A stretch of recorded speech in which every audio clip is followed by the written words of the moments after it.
ಆರೋಗ್ಯವೇ ದೇಶದ ಭವಿಷ್ಯ. ಪಲ್ಸ್ ಪೋಲಿಯೋ ಲಸಿಕೆಗೆ ಎ ಮಂಜುನಾಥ್ ಕರೆ. ಗಂಗಾವತಿ.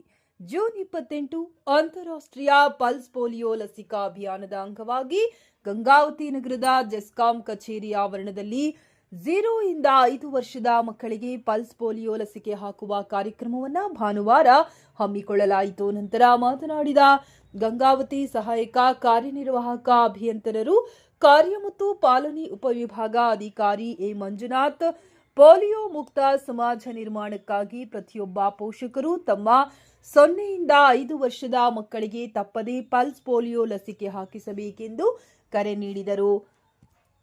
ದೇಶದಿಂದ ಪೋಲಿಯೋವನ್ನು ಸಂಪೂರ್ಣವಾಗಿ ನಿರ್ಮೂಲನೆ ಮಾಡಲು ಸರ್ಕಾರ ಕೈಗೊಂಡಿರುವ ಈ ಅಭಿಯಾನಕ್ಕೆ ಸಾರ್ವಜನಿಕರು ಸಂಪೂರ್ಣ ಸಹಕಾರ ನೀಡಬೇಕೆಂದರು. ಈ ಸಂದರ್ಭದಲ್ಲಿ ಲೈನ್ ಮ್ಯಾನ್ ಮೋಹನ್, ಆರೋಗ್ಯ ಇಲಾಖೆ ಸಿಬ್ಬಂದಿ ಹನುಮಂತಿ ಪೂಜಾರ್, ಇಲಾಖೆ ಸಿಬ್ಬಂದಿ ಹನುಮಂತ ಪೂಜಾರ್, ಆಶಾ ಕಾರ್ಯಕರ್ತೆ ಸುಮಾ ಸಿದ್ದೇಶ್, ಜೆಸ್ಕಾಂ ಸಿಬ್ಬಂದಿಗಳಾದ ಆಂಜನೇಯ ಭೋವಿ, ಮುಕ್ತಾರ್ ಅಹಮದ್, ಮೈಬೂಬ್ ಪಾಷಾ ಮರೀಗೌಡ, ನರಸಿಂಹ, ಆರೋಗ್ಯ ಇಲಾಖೆ ಸಿಬ್ಬಂದಿ ಹಾಗೂ ಆಶಾ ಕಾರ್ಯಕರ್ತೆಯರು ಭಾಗವಹಿಸಿ ಮಕ್ಕಳಿಗೆ ಪಲ್ಸ್ ಪೋಲಿಯೋ ಲಸಿಕೆ ಹಾಕಿಸಿದರು. ಸಾರ್ವಜನಿಕರು ಉತ್ಸಾಹದಿಂದ ಭಾಗವಹಿಸಿ ಮಕ್ಕಳಿಗೆ ಲಸಿಕೆ ಹಾಕಿಸುವ ಮೂಲಕ ಅಭಿಯಾನಕ್ಕೆ ಬೆಂಬಲ ವ್ಯಕ್ತಪಡಿಸಿದರು.